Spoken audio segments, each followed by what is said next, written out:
TTD stock analysis and price predictions for Monday. Is the trade desk stock a buy? I'll be breaking all that down in this very brief, short 1-minute video.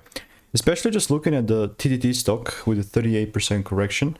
One thing that let me just zoom out for me real quick here. Yeah, this is a solid still bullish range, how I call it. But immediately buying, bro, just gonna be so out of touch, like out of place.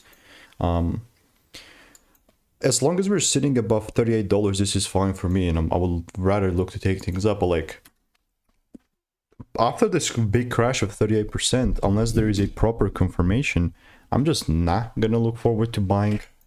I mean, at least still am yet to see my confirmations met, and if it's not met, then I'm not simply gonna buy. Now look, I do have receipts in the Discord regarding TTD.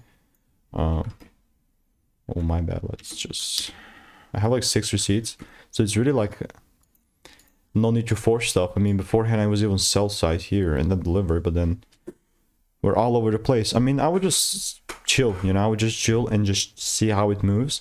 Really, more candles need to appear, and if you want to stay tuned and get free money making emails and insights, click the first link in the description. I'll see you in the next one.